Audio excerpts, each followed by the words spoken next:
وذكر فإن الذكرى تنفع المؤمنين.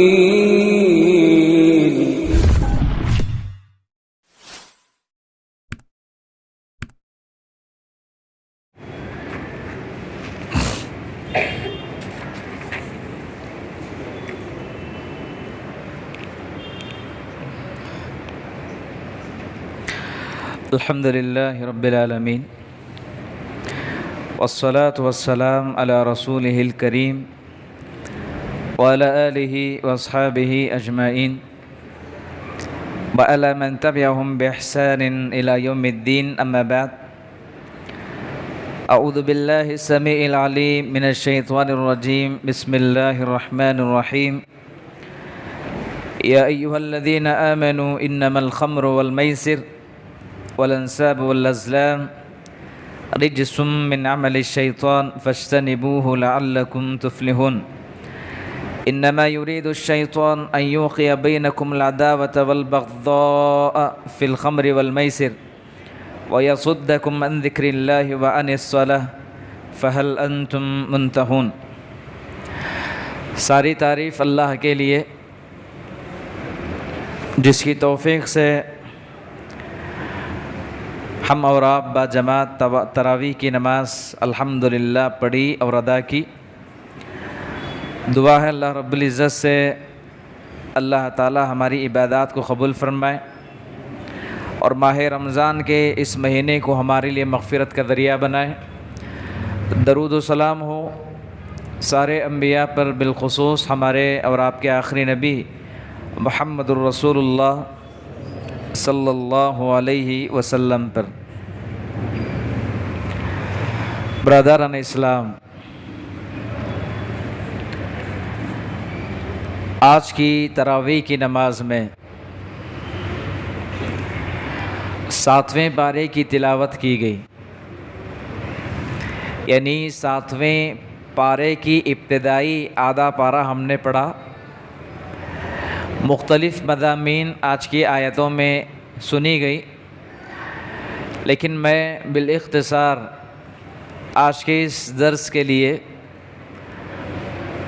7ویں پارے کی یعنی سورۃ المائدہ سے 2 آیتوں کا انتخاب کیا ہے، جس میں اللہ تبارک و تعالی نے شراب کی حرمت کا ذکر کیا ہے اور ساتھ ہی شراب کے دنیاوی اور اخروی جو نقصانات ہیں ان نقصانات کا بھی اللہ تعالیٰ نے یہاں تذکرہ کیا ہے.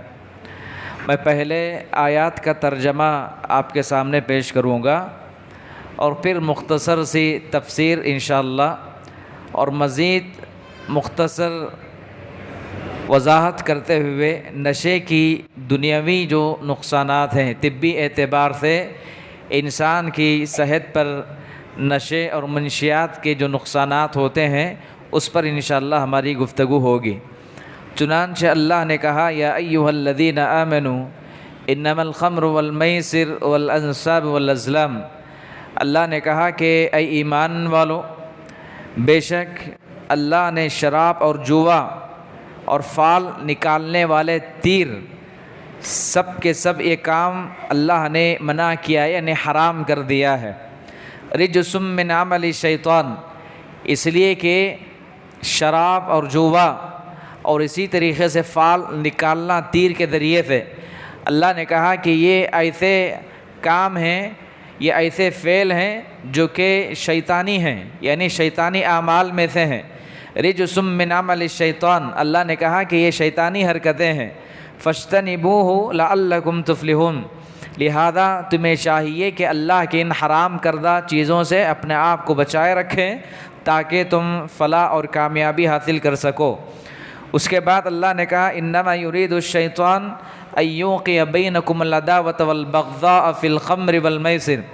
اللہ نے کہا کہ تمہارے درمیان میں شیطان اس بات کو عام کرتا ہے یا اس برائی کو پھیلاتا ہے تاکہ تم شراب اور جوے کے عادی بن جاؤ اور اس کے ذریعے سے تمہارے درمیان میں اختلاف انتشار پیدا ہو، لڑائی اور جھگڑے کا ماحول پیدا ہو۔ اس کے ساتھ ساتھ وَيَصُدَّكُمْ عَنْ ذِكْرِ اللَّهِ وَعَنِ الصَّلَاةِ، شیطان چاہتا ہے کہ شراب اور جوے کا عادی بنا کر کے تمہیں اللہ کی مسجدوں سے دور رکھا جائے، اللہ کے ذکر سے دور رکھا جائے، عبادات سے تمہیں دور رکھا جائے، محروم کیا جائے۔ اور اس کے ساتھ ساتھ اللہ نے فرمایا کہ تمہیں اللہ کے ذکر کے ساتھ ساتھ نمازوں سے بھی تمہیں دور رکھا جائے۔ شیطان یہی مقصد کے تحت تمہیں شراب اور منشیات کا عادی بناتا ہے۔ اللہ نے فرمایا فَهَلْ أَنْتُمْ مُنْتَهُونَ، تمہیں چاہیے کہ تمہیں اللہ کی ان حرام کردہ چیزوں سے باز آ جانا چاہیے۔ اب اس چیز کا وقت آ گیا ہے، تمہیں ان چیزوں سے باز آ جائیے۔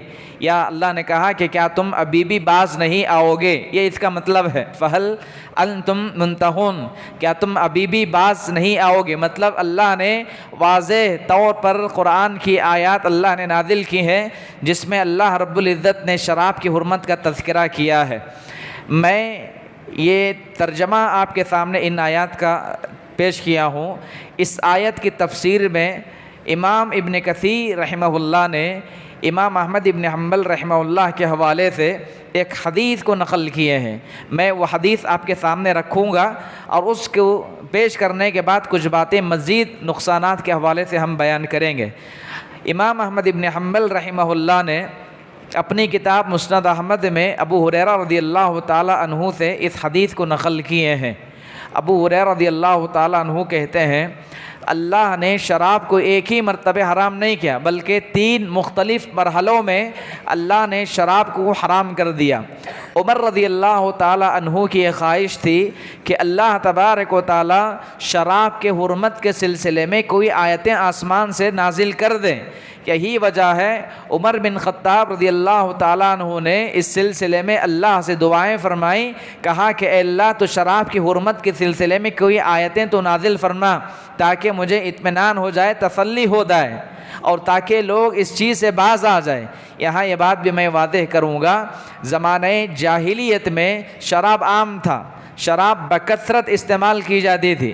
اسلام آنے کے بعد بھی شراب کی حرمت سے پہلے تک کئی صحابہ شراب کے عادی تھے، یعنی شراب پیا کرتے تھے اور شراب کا استعمال کیا کرتے تھے، اس لیے کہ اسلام نے ابھی حرمت کے کوئی احکامات نازل نہیں کیے تھے۔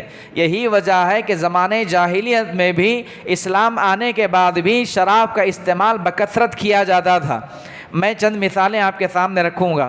سب سے پہلی بات تو یہ ہے، قرآن کریم میں اللہ تبارک و تعالیٰ نے سب سے پہلے شراب کے سلسلے میں ایک آیت کریمہ نازل فرمائی سورۃ البقرہ کی، جس میں اللہ نے کہا یسألونک عن الخمر والمیسر قل فیہما اثم کبیر ومنافع للناس واسمہما اکبر من نفعہما۔ یہ پہلی آیت ہے اور یہ پہلا مرحلہ ہے جس میں اللہ نے مسلمانوں کو شراب سے روکا، شراب کے قریب جانے سے اللہ نے منع کیا اور نشے کی چیزوں کا استعمال کرنے سے بھی اللہ نے منع کیا۔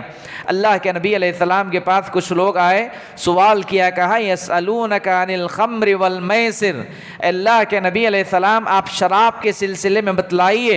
اللہ نے آسمان سے وحی نازل فرمائی، کہا قل فیہما اثم کبیر، اے نبی صلی اللہ علیہ وسلم ان لوگوں سے کہو کہ شراب کا استعمال کرنا، جوا کھیلنا، یہ دونوں بڑے گناہ ہیں۔ ومنافع للناس، یہ اور بات ہے کہ لوگوں کے لیے اس میں فائدہ بھی ہے، یعنی شراب میں بھی فائدہ ہے، جوئے میں بھی بظاہر فائدہ نظر آتا ہے، لیکن اللہ نے کہا کہ یہ دونوں یہ نافرمانی کے کام ہیں، یہ دونوں گناہوں کے کام ہیں۔ یہ پہلی آیت کریمہ جب نازل ہوئی، صحابہ یہ سمجھنے کے لگے کہ اللہ نے حرمت کی کوئی وضاحت اس میں نہیں کی ہے، مزید اور اس آیت کے نزول کے بعد بھی صحابہ شراب کا استعمال کرنے لگے، صحابہ شراب پینے لگے۔ یہی وجہ ہے کہ ایک مرتبہ ایک صحابی رسول شراب کی حالت میں، شراب پیے ہوئے نشے کی حالت میں مغرب کی نماز کی امامت کروا رہے تھے۔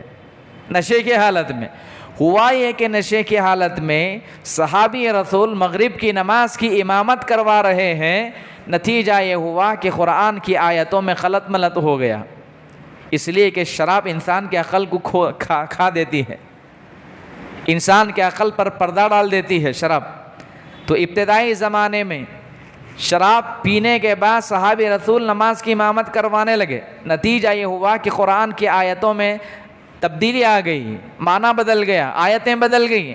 اللہ تعالیٰ نے ایک آیت کریمہ پھر نازل فرمائی جس میں اللہ نے کہا یا ایھا الذین آمنوا لا تقربوا الصلاة وانتم سکارى، کہا کہ اے ایمان والو نشے کی حالت میں مسجد کی طرف نہ آؤ، نشے کی حالت میں نماز کی طرف نہ آؤ.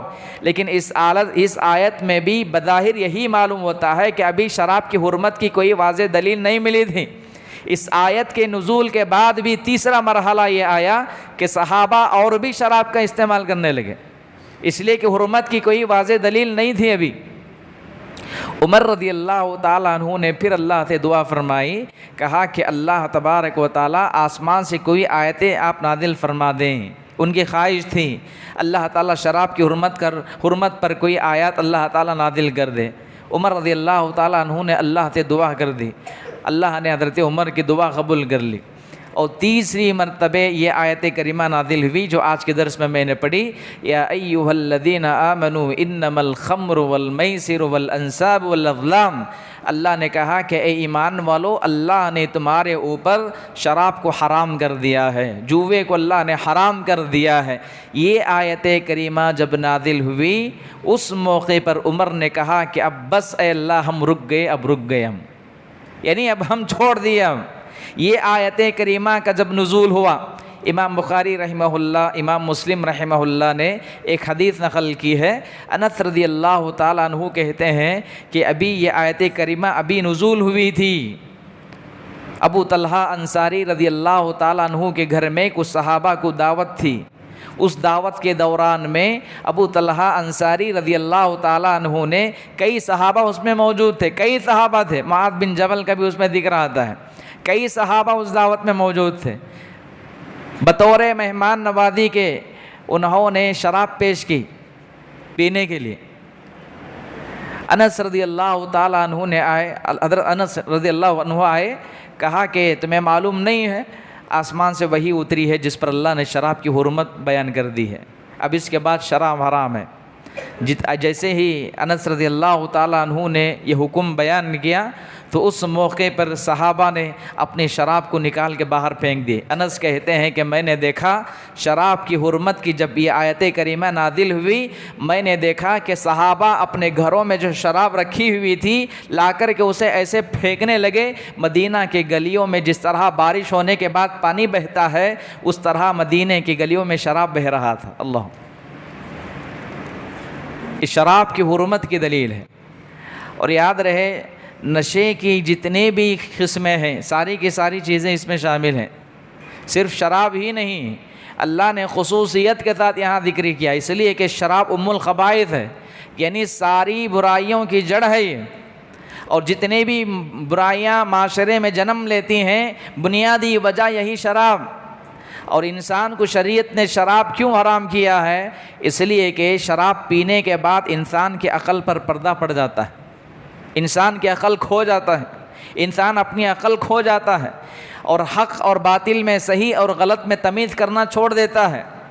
یہی وجہ ہے کئی موقع پر ایسا بھی ہوتا ہے کہ ہمارے معاشرے میں آپ نے سنا ہوگا شراب کا ایک عادی انسان اپنی بسا اوقات شراب کی لت میں مبتلا ہو کر کے اپنی سگی بیٹی کے ساتھ بھی زنا کر لیتا ہے. جی، یہ نشہ ہے یہ، اسی لیے اللہ نے اس چیز کو حرام قرار دیا ہے. اور صرف شراب ہی نہیں، نشے کی جتنی بھی چیزیں ہیں اللہ نے اسے حرام کیا ہے. اللہ کے نبی علیہ السلام نے کہا کل مسکر حرام، اللہ نے نشے کی ہر چیز کو حرام کر دیا ہے. چاہے آپ بیڑی پی لو، چاہے آپ سگریٹ لو، چاہے آپ گٹکا لو، تمباکو لو، جتنی بھی چیزیں ہیں اللہ نے ان ساری چیزوں کو حرام کر دیا ہے. یہی وجہ ہے کہ بعض عالم نے یہاں تک بھی لکھا ہے اگر کوئی آدمی سگریٹ پیتا ہے، سگریٹ کا عادی ہے یا نشے کی کوئی بھی چیز استعمال کرتا ہے، اللہ نہ کرے اگر اسی حالت میں اسے موت آ جائے تو اس کی موت خودکشی کی موت ہے، اس کی موت خودکشی کی موت ہے. اسی لیے اللہ نے کہا لا تلقوا بأیدیکم الی التہلکہ، اللہ نے کہا کہ دیکھو اپنے آپ اور اپنے نفس پر ظلم نہ کرو، اپنے ہاتھ کے ذریعے سے اپنے نفس پر ظلم نہ پہنچاؤ تکلیف نہ پہنچاؤ۔ اس آیت سے استدلال کرتے ہوئے علماء نے لکھا ہے نشے کی چیزیں استعمال کرنے سے اگر انسان مر جائے اس کی موت طبعی نہیں ہے بلکہ خودکشی کی موت ہے وہ۔ اور آج ہمارے معاشرے میں نشہ عام ہو چکا ہے، بہت سے آپ دیکھیں گے نوجوان نسلیں ڈرگس کا استعمال کرتی ہیں، گانجا استعمال کیا جاتا ہے، گٹکا استعمال کیا جاتا ہے، جی ہاں، اور تمباکو استعمال کیا جاتا ہے۔ بہت سے ایسے احباب ہیں جو روزہ رکھتے ہیں، افطار کے فوراً بعد سگریٹ چاہیے انہیں، ہر کھانے کے بعد سگریٹ چاہیے انہیں، صبح ناشتہ ہوا ناشتے سے پہلے بھی سگریٹ۔ بہت سے ایسے عادی افراد ہیں، یہ نشہ جو ہے نا یہ لت ہے، یہ اسے سلو پوائزن کہا جاتا ہے، یعنی ایسا زہر ہے جو انسان کو دھیرے دھیرے مارتا ہے، دھیرے دھیرے۔ اور اطباء کہتے ہیں کہ دنیاوی اعتبار سے جو نقصان اس کا ہوگا، جو آدمی نشے کا عادی بنے گا اس آدمی کے اطباء کہتے ہیں کہ اس کی زندگی بہت مختصر ہو جائے گی، بہت جلد مرے گا وہ زیادہ دن زندہ نہیں رہے گا وہ۔ نشے کی چیزیں استعمال کرنے سے انسان کی کڈنیاں نکل جاتی ہیں، فیل ہو جاتی ہیں، اس کی صحت پر اس کا اثر ہوتا ہے، اور صحت اللہ کی نعمت ہے۔ کئی ایسے افراد ہیں جو شراب کی کثرت استعمال کی وجہ سے کینسر کے مریض بنے ہوئے ہیں اور آج ان کا کوئی پرسان حال نہیں۔ کئی ایسے افراد ہیں جو نشے کے استعمال کی وجہ سے ان کی کڈنیاں فیل ہو چکی ہیں، مجبور ہیں، لاچار ہیں، وہ کوئی ان کا مددگار نہیں ہے، لیکن آج انہیں احساس ہو رہا ہے۔ اور نشے کی بات ایسی بھی چیزیں ہیں جس میں باقاعدہ تصویر رہتی ہے کہ اس کا استعمال کرنے سے تمہارے صحت پر یہ نقصان ہو سکتا ہے، کینسر آ سکتا ہے، گلے کا کینسر، چہرے کا کینسر، جی ہاں، دل کا کینسر۔ آپ نے ابھی کچھ دن پہلے ہم نے سنا کہ آج کل تو دل کا بھی کینسر آ گیا ہے، دل کا بھی کینسر ہے ابھی۔ اطباء کہتے ہیں جو آدمی بکثرت سگریٹ کا استعمال کرتا ہے عین ممکن ہے کہ اسے دل کا کینسر ضرور آئے گا اسے، اسی لیے اللہ نے ان چیزوں کو حرام کیا۔ اور آج ہماری نوجوان نسلیں تو دور کی بات، آج کئی عوام افراد اللہ اکبر اس بری لت میں مبتلا ہے، اور یہ ایسا نشہ ہے جو انسان کو چھوڑنا چاہے تو بھی وہ جلدی چھوڑنے کی عادت نہیں ہوگی اسے۔ عادت انسان ڈال لیا تو پھر وہ مجبور ہو جائے گا اسے۔ بعض ایسے بھی افراد ہیں جنہیں بغیر گٹکا کھائے کے پیخانہ بھی نہیں آتا، جی، قضائے حاجت کو جانے کے بعد بھی وہ پہلے استعمال کریں گے، عادت بن گئی ہے انہیں۔ اسی لیے اللہ نے کہا انما الخمر والمیسر والانصاب والازلام رجس من عمل الشیطان، اللہ نے کہا کہ یہ شیطانی عمل، اور شیطان یہی چاہتا ہے کہ تمہیں گمراہ کر دے۔ اور اس کے بہت بڑے بڑے نقصان اللہ نے بیان کیا ہے جو آدمی نشے کی چیزیں استعمال کرتا ہے۔ نقصان یہ ہے کہ انسان جب نشے کی چیزیں بکثرت استعمال کرے گا، انسان کی عقل، اس کے حافظے پر اثر ہوگا، حافظہ کمزور ہو جائے گا، اس کا یادداشت کمزور ہو جائے گی، بسا اوقات انسان پاگل ہو جائے گا۔ اور اس سے بھی بڑا گناہ یہ ہے کہ شیطان اس کے استعمال کے ذریعے سے تمہیں اللہ کے مسجدوں سے، اللہ کی عبادات سے دور کر دے گا، نمازوں سے دور کر دے گا، مسجدوں سے شیطان تمہیں دور کرے گا، آپسی اختلاف اور لڑائی جھگڑے میں شیطان تمہیں مبتلا کرے گا۔ اور آپ دیکھیں گے جتنے بھی نشہ آج استعمال کرتے ہیں ان کی حالتیں آپ دیکھو، خاص کر کے جو لوگ شراب کے عادی ہیں کیسے راستوں پر سوئے ہوئے نظر آتے ہیں۔ یہ شراب ہے جو انسان کے ایمان کو تو ضائع کرے گی ہی، لیکن اس کے صحت کو بھی برباد کر دے گی۔ اللہ کے نبی علیہ السلام کی ایک آخری حدیث بتا کر میں بات ختم کرتا ہوں۔ آپ علیہ السلام نے فرمایا لا یزنی الزانی حین یزنی وہو مؤمن، ایک آدمی جب زنا کرتا ہے تو زنا کی حالت میں وہ مومن نہیں ہوتا، اللہ اس کا ایمان اٹھا لیتا ہے اس کے سینے سے۔